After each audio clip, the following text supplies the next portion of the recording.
มีออฟฟิศของเวลฟาโก้ด้วยครับ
And Nicolas Cage, they also used the luxury house right here, and Agassi, the championship, tennis championship, and Mike Tyson, Ollie, they're close to the lake in that area, and David Copperfield.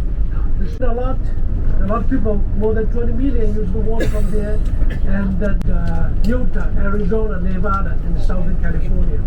To finally all the way go to the California Bay, go to ocean. More than no gamble.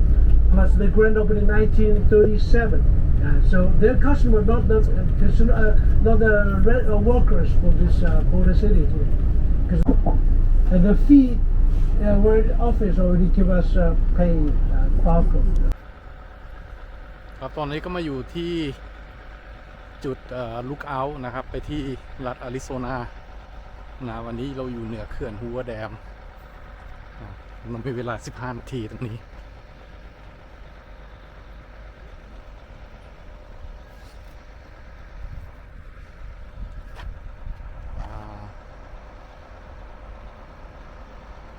ฝั่งนั้นก็เป็นฝั่งอาริโซนาแล้วครับ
ตอนนี้ก็มีเวลา1 ชั่วโมงครึ่งนะครับในการที่จะสำรวจรอบๆเขื่อนฮูเวอร์นะครับ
ตอ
นนี้เราจะไปดูโรงไฟฟ้าที่อยู่ใต้เขื่อน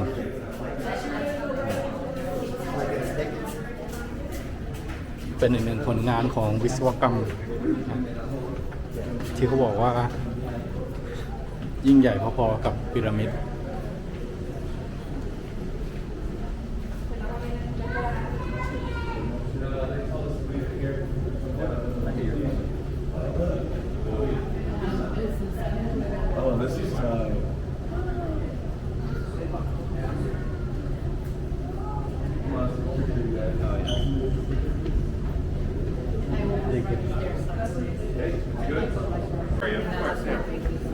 Let me know. Rosemary. One of those we're standing in right now. As you look out the windows here, you can see the tunnels are 50 feet in diameter, but they actually blasted down to 56 feet and then lined 3 feet of concrete all the way around the edges for the extra support. And that concrete allowed all the river water to flow through smoothly without causing any erosion in the rock walls. These tunnels are approximately 3/4 of a mile in length on each side. So it took almost 2 years to do that part of the project with the blasting and the digging, excavating out the dirt and rock, and then lining the tunnels. And then to get the river water to go into the tunnels, they took a lot of that excavated dirt and rock, and they dumped it into the upper part of the river to create a smaller dam called the Hoover Dam. The upper Hoover Dam diverted the river water coming down, forcing it to go into the tunnels, so the water went around inside and came out the lower end. And they built a lower Hoover Dam just to prevent any water from backing up to that construction site, which was about a half mile in length. And with the 2 smaller dams in place, they still had to continue digging and scraping away all the extra water and mud, dirt, rock, loose debris, until they hit a hard, solid bedrock foundation for the base of the dam, which turned out to be down another 135 feet until they hit the bedrock.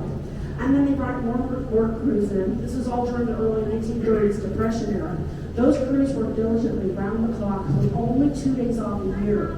They were lowering huge buckets filled with 8 cubic yards of concrete, enough to fill up an entire cement truck like you see on the roads, lowering it from the top of the canyon walls with cranes by cable lay down into the wooden box platforms they built to keep building up the dam. At the height of construction, they timed it where the big buckets were coming down every 78 seconds, 24 hours a day, 7 days a week, non-stop. Now, I don't know how they did it with only 2 days off a year, but they did and came in ahead of schedule, so the structure of the dam itself was completed just a little less than 2 years. But before it was done, they closed off 3 of these tunnels with huge steel gates and concrete tunnel plugs in the center, which allowed water to start filling up behind the dam to create Lake Mead, as the last tunnel was left open to keep water flowing down the river. And they built intake towers, putting those towers higher up on the rock ledges on the sides. So when the water level rose and reached the bottom of those towers, it was traveled and was able to travel down into the pipes that they installed. Then they closed off that last tunnel, like they did the first 3, and they blew out the lower Hoover Dam so all the water could funnel through and continues traveling downstream. Now, by that time, the upper Hoover Dam was already underwater, and it is still intact underneath the water of the lake today. It's sort of like a big 98-foot hump that's deep beneath the surface. And now we have water going into our intake towers. There's 2 on the Nevada side, 2 towers on the Arizona side. Water from Lake Mead goes to the tailgate section of the lake, enters these towers, and then travels down into the 30-foot diameter penstock pipes, exactly like the giant pipe you see right outside the window here. Now, looking at top down, the center diameter is 30 feet across, and if you feel a little vibration underneath, that is from the water that's currently traveling through that pipe at this moment. Now, at times that water does increase a lot more, and it can go up to 96,000 gallons a second, which is enough to fill an Olympic-sized swimming pool in less than 7 seconds. And then from this big pipe, it goes down by the power plant into narrow pipes that go underneath the power plant floor. That increases the water velocity as it goes underneath these giant generators, where it hits the big turbines and makes the turbines start spinning, which actually starts the hydroelectric process as the water spins out and continues downstream. And we're going to go over to the power plant in just a couple of minutes so you can see those giant generators. But before we do, I'm going to point out our 2 spillways. There's one on the Nevada side, another on the Arizona side. And spillways are very important to the dam because we never want to take the chance that water will ever rise up and flood over the top of the dam, damaging the roadway above and the power plant down below. So our spillways sit 27 feet lower than the top of the dam. There's also gates that run along the sides of those which can help control any water which may never arise. That way, if it does, that water goes down to the sides of the spillways, and it drains out other tunnels that are built past those tunnel plugs and uses the outer tunnel to go down the river, and we never have to worry about any water flooding over the top. Now, since this is a flat two-dimensional aerial view, to get a better idea of the height difference, if you look at the diagram from the side view, from the outer tunnel, the spillway is way up here. So behind the dam, if the water ever rose up that high, it would actually go down the sides before going over the top. And then this is the additional tunnel that made past that tunnel plug. So it's like a big slide, we're just bringing the water straight down the river. Same with the inter-diversion tunnels where they built these penstock pipes here that you see. The penstock pipes are connected to the intake towers. The intake towers themselves are 395 feet in height, so the water from the lake that goes in there actually travels down another couple of feet past that tunnel plug, and that's what brings the water into the power plant. And there's an additional tunnel because there's actually 2 of those tunnels coming from the 2 intake towers, and each of those have different penstock pipes that lead down into the power plant underneath those generators to run the turbines. So this gives you a better idea of perspective from the side view, so you get a different idea of the height there. Now, as far as our spillways go, so far in Hoover Dam history, they have only been used twice. First time was for testing in 1941 when the lake was first filled to maximum capacity. Second time was a flood emergency we had in 1983. A lot of rain and snow that year up in the north, and actually a blizzard hit the Rocky Mountains late in the month of May that year. And so as soon as it warmed up, all that snow melted and came down so hard and fast. Not only the upper basin states were getting flooded out, and the Colorado River banks were overflowing, but the level of Lake Mead rose to just 7 feet below the top of the dam, as you can see in the picture over here. This is, and both spillways were gushing like crazy. This is the one on the Nevada side. Had it not been for those spillways, it definitely would have went over the top of the dam because it ran continuously for 63 days straight with floodwater. It seemed like it was never ending. As a local growing up in the area, it was huge news at the time. To see it was amazing. The pressure over the side was so hard, the spray coming back up in the air, and there's water gushing out of the base of the tunnels. I tell people I think it was better than the water show you can see from Bellagio in Las Vegas. And I have found one other thing, I saw it in 83, not 1941, because I'm not that old. Okay. All right, guys. So that's good. So just to sum it up, the first half of these tunnels are no longer in use. They were closed off and plugged up. And the second half is where they connected into for the spillway use and the for the intake towers. So people always wonder about that. So we're actually in the part that they use to build the penstock pipes at this point.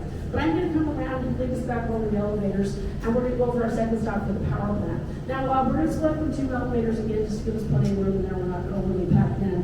So when you walk out, make sure you stay together with immediate family and friends, and I'll count us in to make sure the elevators are balanced.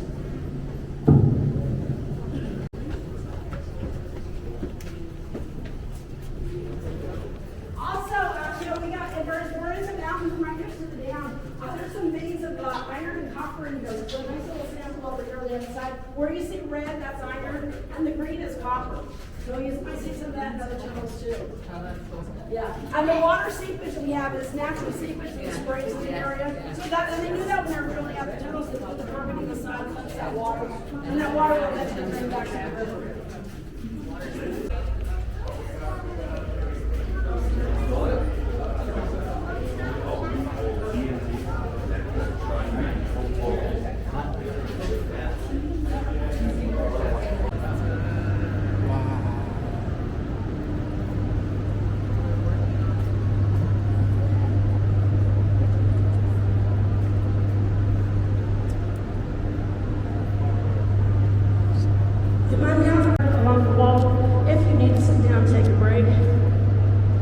doing the last 5 months' time. They're just doing maintenance on this one, and we'll be replacing it as soon as it's done. Now, each of those big generators can make 130 megawatts of electricity to supply power for approximately by an Italian immigrant family, the Martina family.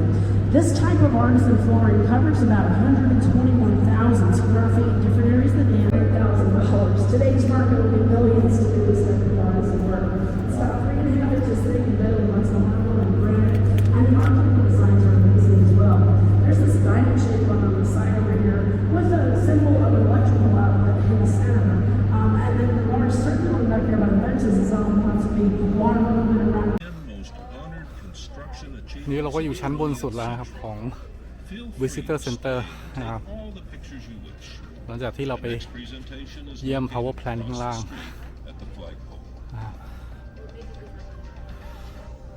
โอ้ใหญ่มากเห็นแล้วขนลุกเลย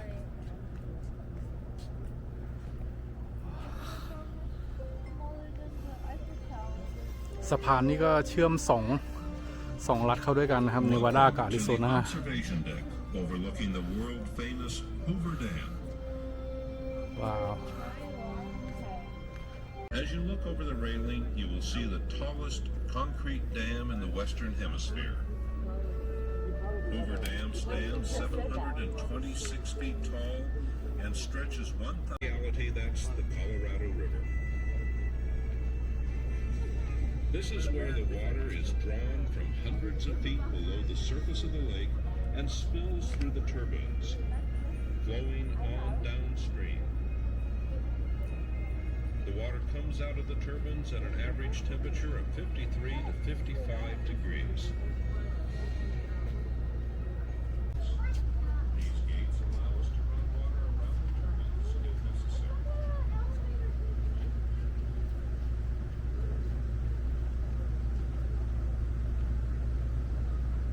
Above the powerhouses, if you follow the cables to the right, you will see a lifting mechanism with a crane being supported by the cables. This is the original crane from the building the dam.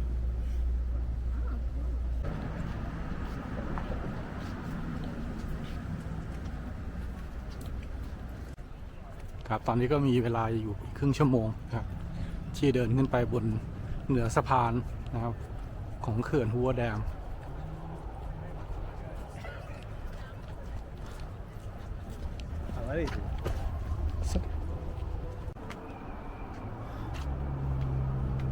ทั้งหมดก็ประมาณ60กว่าขั้นบันไดนะครับโชคดีวันนี้อากาศดีนะครับวันนี้ก็ยังเป็นหน้าหนาวอยู่นะครับไม่ร้อนมาก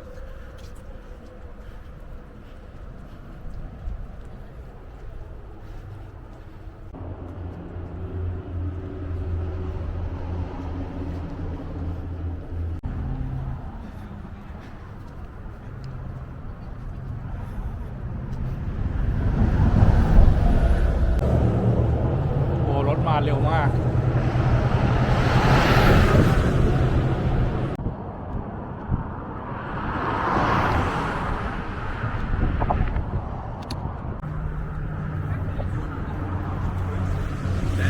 ใหญ่มากเลยข้างล่างหัวแดง